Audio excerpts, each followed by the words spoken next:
जो विश्व की उत्पत्ति, स्थिति और लय आदि के एकमात्र कारण है। गौरी गिरिराज कुमारी उमा के पति हैं, तत्वज्ञ हैं, जिनकी कीर्ति का कहीं अंत नहीं है, जो माया के आश्रय होकर भी उससे अत्यंत दूर हैं। उन विमल बोध स्वरूप भगवान शिव को मैं प्रणाम करता हूँ। मैं स्वभाव से ही उन अनादि शांत स्वरूप एकमात्र पुरुषोत्तम शिव की वंदना करता हूँ, जो अपनी माया से इस संपूर्ण विश्व की सृष्टि करके आकाश के भीतर, इसके भीतर और बाहर भी स्थित हैं। जैसे लोहा चुंबक से आकृष्ट होकर उसके पास ही लटका रहता है, उसी प्रकार ये सारे जगत सदा सब और जिसके आसपास ही भ्रमण करते रहते हैं।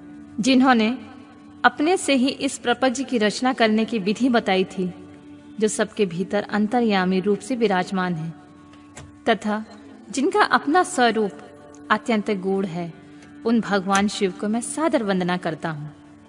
व्यास जी कहते हैं, जगत के पिता भगवान शिव, माता कल्याणमयी पार्वती तथा उनके पुत्र गणेश जी को नमस्कार करके हम इस पुराण का वर्णन करते हैं।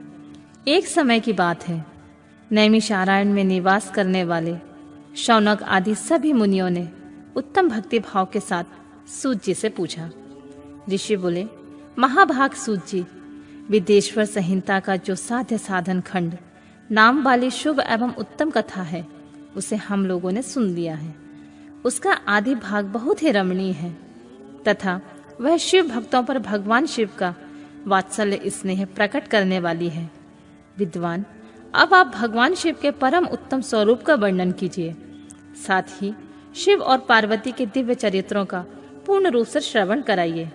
हम पूछते हैं, निर्गुण महेश्वर लोक में सगुण रूप कैसे धारण करते हैं?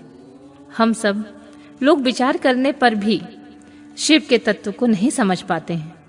सृष्टि के पहले भगवान शिव किस प्रकार अपने स्वरूप में स्थित होते हैं, फिर सृष्टि के मध्य काल में वे भगवान किस तरह क्रीड़ा करते हुए सम्यक व्यवहार बर्ताव करते हैं, और सृष्टि कल्प का अंत होने पर वे महेश्वर देव किस रूप में स्थित रहते हैं। लोक कल्याणकारी शंकर कैसे प्रसन्न होते हैं, और प्रसन्न हुए महेश्वर अपने भक्तों तथा दूसरों को कौन सा उत्तम फल प्रदान करते हैं, यह सब हमसे कहिए। हमने सुना है कि भगवान शिव शीघ्र ही प्रसन्न हो जाते हैं। वे महान दयालु हैं, इसलिए अपने भक्तों का कष्ट नहीं देख सकते हैं। ब्रह्मा, विष्णु और महेश, ये तीनों देवता शिव के ही अंग से उत्पन्न हुए हैं। उनके प्राकट्य की कथा तथा उनके विशेष चरित्रों का वर्णन कीजिए प्रभु। आप उमा के आविर्भाव तथा विवाह की भी कथा कहिए। विशेषतः उनके गाहस्थ धर्म का और अन्य लीलाओं का वर्णन कीजिए। निष्पाप सूत जी, आपको ये सब तथा दूसरी बातें अवश्य कहनी चाहिए। सूत जी ने कहा, मुनीश्वरों, आप लोगों ने बड़ी उत्तम बात पूछी है। भगवान सदाशिव की कथा में आप लोगों की जो आंतरिक निष्ठा हुई है, इसके लिए आप धन्यवाद के पात्र हैं। ब्राह्मणों, भगवान शंकर का गुणानुवाद सात्विक, राजवस और तामस तीनों ही प्रकृति के मनुष्य को सदा आनंद प्रदान करने वाला है। पशुओं की हिंसा करने वाले निठुर कसाई के सिवा दूसरा कौन पुरुष उस गुणानुवाद को सुनने से ऊब सकता है? जिनके मन में कोई तृष्णा नहीं है, ऐसे महात्मा पुरुष भगवान शिव के उन गुणों का गान करते हैं, क्योंकि वह गुणा वाली संसार रूपी रोग की दवा है। मन तथा वाणी और कानों को प्रिय लगने वाली तथा संपूर्ण मनोरथों को देने वाली है। ब्राह्मणों, आप लोगों के प्रश्न के अनुसार मैं यथा बुद्धि प्रयत्न पूर्वक लीला का वर्णन करता हूँ, और आप इसे आदर पूर्वक सुने। जैसे आप लोग पूछ रहे हैं, उसी प्रकार देवर्षि नारद जी ने शिव रूपी भगवान विष्णु से प्रेरित होकर अपने पिता से पूछा था। अपने पुत्र नारद का प्रश्न सुनकर शिव भक्त ब्रह्मा जी का चित्त प्रसन्न हो गया, और वे उन मुनि शिरोमणि के हर्ष प्रदान करते हुए प्रेम पूर्वक भगवान शिव के यश का गुणगान करने लगे। एक समय की बात है, मुनि शिरोमणि विप्रवर नारद जी ने, जो ब्रह्मा जी के पुत्र हैं, विनीत चित्त से तपस्या में मन लगाया। हिमालय पर्वत में कोई एक गुफा थी, जो बड़ी शोभा से संपन्न दिखाई देती थी। उसके निकट देवनंदी गंगा निरंतर वेग पूर्वक बहती थी। वहां एक महान दिव्य आश्रम था जो नाना प्रकार की शोभा से सुशोभित हो रहा था। दिव्यदर्शी नारद जी ने तपस्या करने के लिए उसी आश्रम में गए। उस गुफा को देखकर मुनिवर नारद जी बड़े प्रसन्न हुए और सुदीर्घ काल तक वहां तपस्या करते रहे। उनका अंतःकरण शुद्ध था।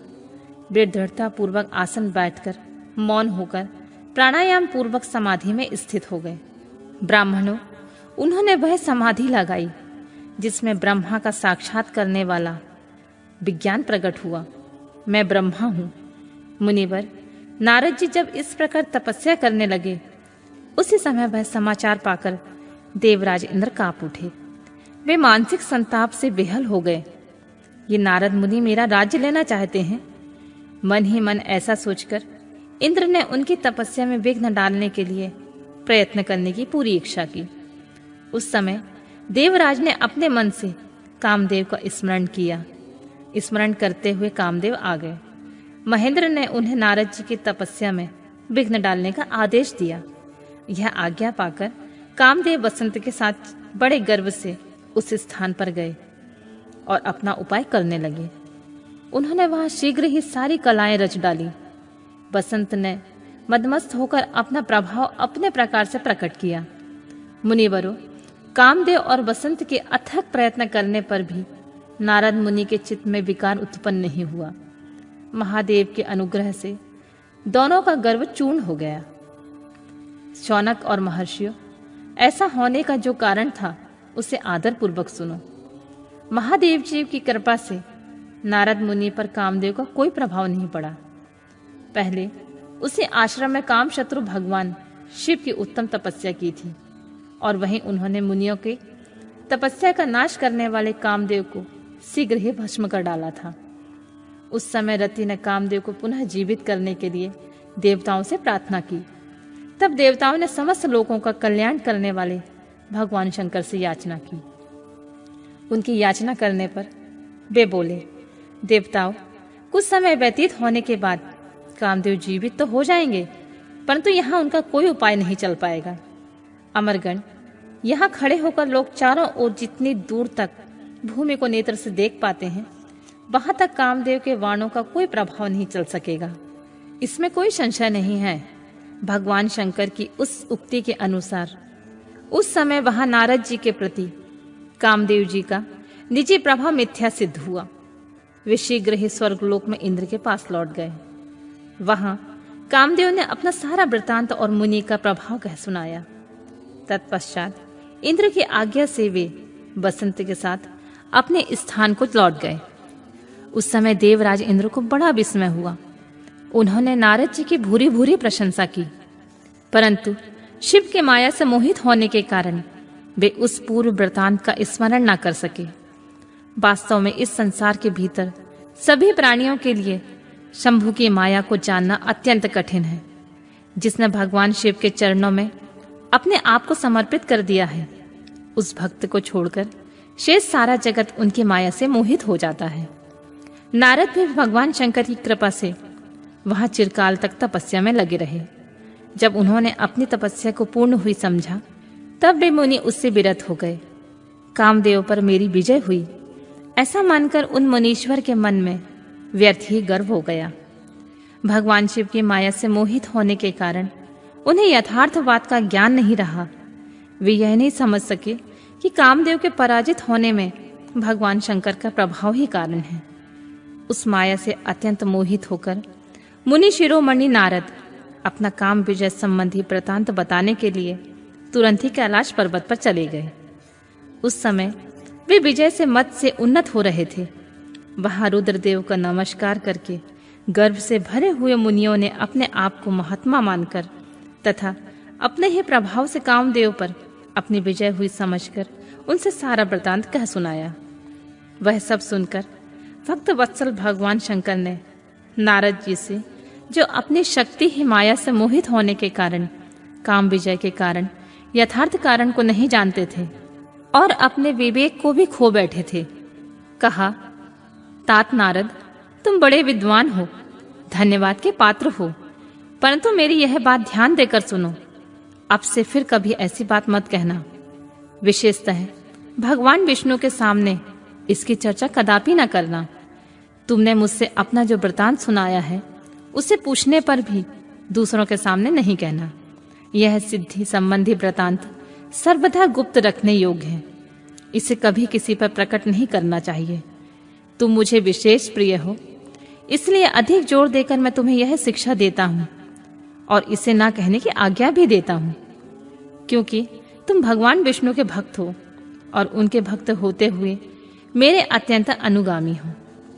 इस प्रकार बहुत कुछ कहकर संसार के सृष्टि करने वाले भगवान रुद्र ने नारद जी को शिक्षा दी।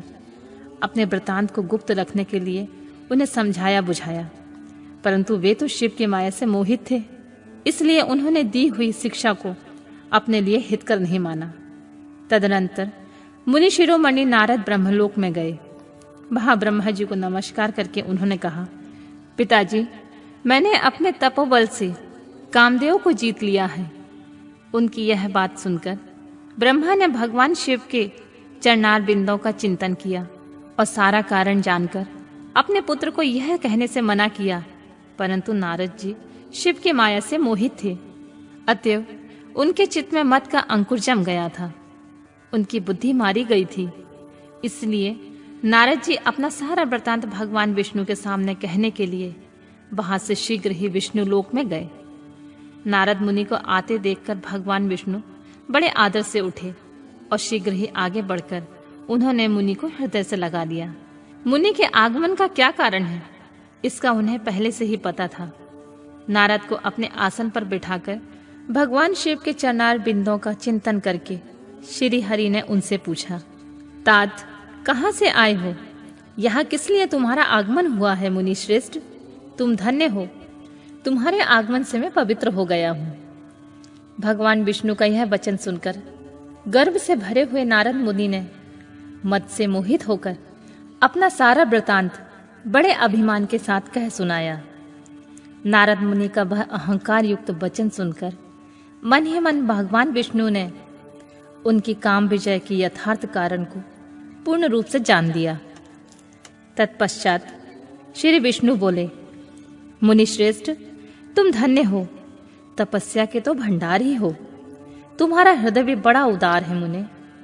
जिसके भीतर शक्ति, ज्ञान और वैराग्य नहीं होते हैं, उसी के मन में समस्त दुखों को देने वाले काम, मोह आदि विकार ही शीघ्र उत्पन्न होते हैं। तुम तो नैष्ठिक ब्रह्मचारी हो तथा सदा ज्ञान वैराग्य से युक्त रहते हो, फिर तुम में काम विकार कैसे आ गया? तुम्हें तो जन्म से ही निर्विकार तथा शुद्ध बुद्धि वाले हो। श्री हरि की कही हुई ऐसी बहुत सी बातें सुनकर मुनि शिरोमणि नारद जोर जोर से हंसने लगे और मन ही मन भगवान को प्रणाम करके इस प्रकार बोले, स्वामीन, जब मुझ पर आपकी कृपा है तब बेचारा कामदेव अपना क्या प्रभाव दिखा सकता है। ऐसा कहकर भगवान के चरणों में मस्तक झुकाकर इच्छा अनुसार विचरने वाले नारद मुनि वहां से चले गए।